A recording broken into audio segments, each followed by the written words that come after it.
35 millimeter or 50 millimeter on a full frame is always a dilemma. You know, really, you should just own both. But in this video, we're gonna look at a bunch of pictures and sort of guess, is it a 35 or is it a 50 on a full frame?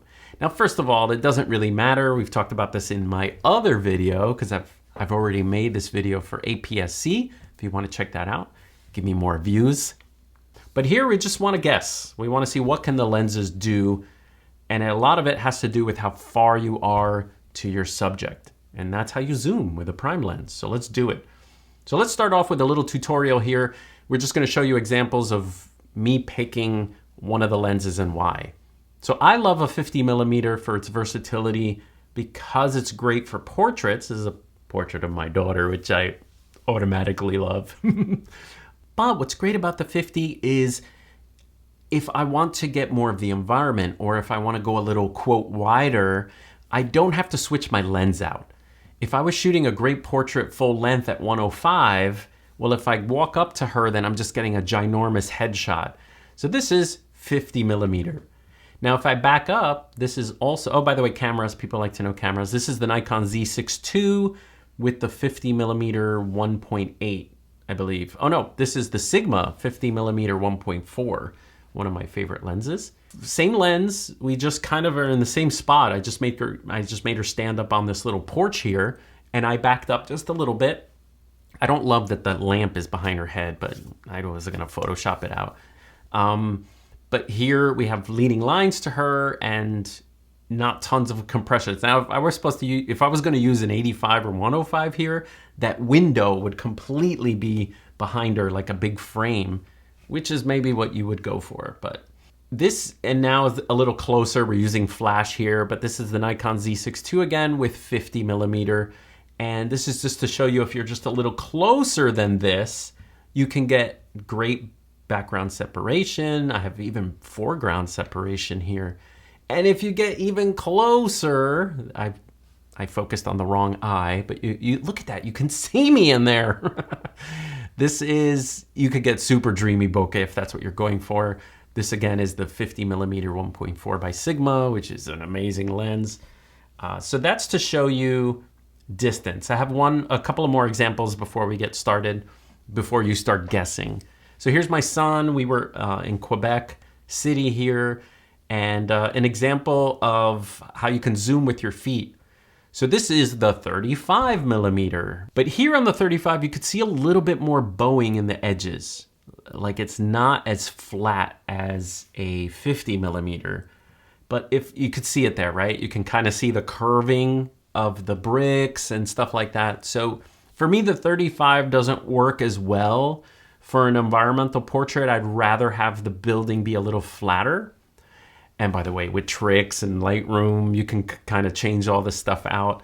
But just to give you a sense of, in our APS-C video, we talked about how the 35 was more like constricting. Here, the 35 is, you know, like the 23 was there, just a little wider and a little rougher to get, you know, portraits with some environment in it. Sometimes it's a little too much environment. Now, a word on bokeh and distance and all that stuff. If you want more blurry background, you kind of have to really hit the sweet spot of distance to subject and how much they fill the frame up. So this isn't great because she's so tiny in the frame. Image number one, image number two, I should probably put them side by side here so we can compare. But an example of how the first one for me doesn't work, first of all, she's unhappy, but that's not the reason. Number two, we got her in the sweet spot, and even just a little closer would be sweet spot as well, but the sweet spot between sharpness to bokeh background, you can still see the background, and that's stuff that you get better at. You get to know how much you want to frame the person, and if you get too close, the background just disappears. So here, the one on the left has more information, but you know, she's kind of lost there. The point of this being, with a prime and your experience, you get good at knowing like where you want the person to stand and how much you want them to fill the frame up, okay? 35 or 50? 35, this is the last example before we start playing. So here we go. This was me playing around with lights. I was testing out hair lights and things like that. I always do that. Practice, people. Practice if you want to get better in your living room and with your kids. Give them money though. You know, pay them. Their time is valuable too. So this is the same lens, and you can see the example. I'm also using a backlight there. You can see I used the flash on the back wall, just testing that. But unrelated, the picture of my kids in the background, you can see more of them here, and here it's blurrier because you change your distance to your subject. But it's the same lens. I didn't zoom, I zoomed with my legs, and this is the 50 millimeter. All right, let's get started with a sandwich. Oh man, look at that delicious. These are probably some of the best sandwiches I've ever had. This was my 10-year anniversary with my wife in the Napa Valley, and I had my camera. This is the 5D Mark II, it looks like. 5D Mark II, yeah, wow. 10 years. It's gonna be 10 years ago this year, by the way. And the sandwich still looks good. This is the 50 millimeter. The 50 millimeter, I believe 1.8. Oh, the nifty 50, man. Can't beat that. 35 or 50? This one is the 35 millimeter, which is a good all-rounder. And in the last video, I talked about how I don't usually like to shoot images that have skewed lines like this. I actually like to shoot a little flatter. But here the kid was looking out at the airplanes. I just had to. He's probably not even sharp because there was no skills. Okay, this is the Sony a7 III with what lens? 35, 50. This is like the most Instagrammable picture ever. But you can see how much compression we have here. So this is the 50 millimeter, which shows you don't really need like a, 70 to 200 to get this shot. You could get it with a 50 millimeter. And if you're ever in this area, try to go by sunrise so you'll get no people there. And you can, with a zoom lens, get an image of the Empire State Building, if you have like a 200 or something. It's a very cool shot.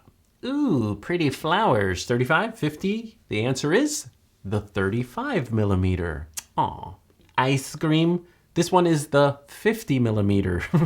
Oh my God, I'm laughing because it's the Canon 5D Mark II. And when you first get a full frame camera, you just go bokeh-licious crazy. It's like you can't believe how blurry the backgrounds can get, especially if you get really close up to an object. So I remember the first few years I had the full frame cameras. This is the 5D Mark II, which was my first 5D. I was just like, oh man, I was just loving the bokeh. And so I'm laughing because a lot of my images are like that. Venice. Also the 5D Mark II. I went way back for these images. This is the, oh my God, I gotta check. I don't know. This is the 35 millimeter. Great travel lens. And again, this is across. You can see that I'm standing. I'm not standing in the water. I'm across and I get the buildings, which is really, really cool. Little street photography. This woman was like playing with her dog and he was doing all these kinds of tricks. She was very proud. So I captured this with the 35 millimeter f2. And I would venture to guess that the 35 millimeter is, if you have a full frame, is just better for this kind of stuff. I didn't even get them fully in there. They're cropped because it's just, I was close to them. So I actually do have a 27 millimeter by Sigma, which is just an amazing lens. And I used that in Italy this year. And I feel that is a little bit more versatile streetwise. You can always crop in, you have enough megapixels. But here, this 35 wasn't wide enough, which is sad. Aw, the kids in Italy when they were little. 50 millimeter, 1.4. Oh, so this is the Sigma 50 millimeter 1.4. Gosh, this was early on. I remember being like super proud of this image. The umbrella cut off on the edge, but I was doing street photography with the Canon 5D Mark II.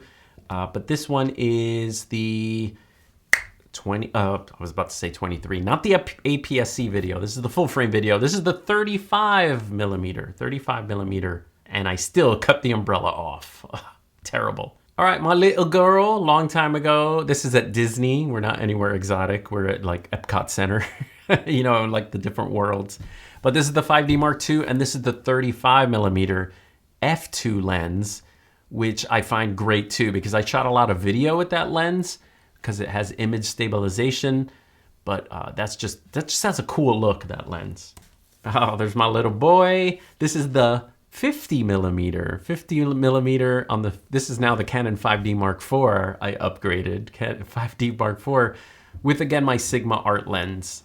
This is my best friend here. He's shooting his Sony a7 IV here, and I'm shooting this is the Nikon Z7 II. Wow, so we have like 45 mega Johnsons. Okay, this one's taken with the 50 millimeter 1.8 from Nikon, shooting across the street in New York. What do you think, 35 or 50? This is the 35, a little wider. You can get buildings. Again, they're kind of bowed just a bit. Tomates. My wife's family's Italian, so these tomatoes were destined and are destined, or were destined, yeah, this is the past, to be sauce that we use all the time. So it's a very New Jersey thing. New Jersey tomatoes, and can, jar the sauce for the whole year. But anyway, this is the 35 millimeter. And this is kind of tricky because it kind of looks like the 50 millimeter compression, but no, the 35. This one right here, you can see the bowing already. So this one is a dead giveaway. Like the buildings aren't flat, they're curved a little bit. 5D Mark II, 35 millimeter. Great compression, great background separation. This is the Sigma 50 millimeter art lens. So this is 50 millimeter, yeah.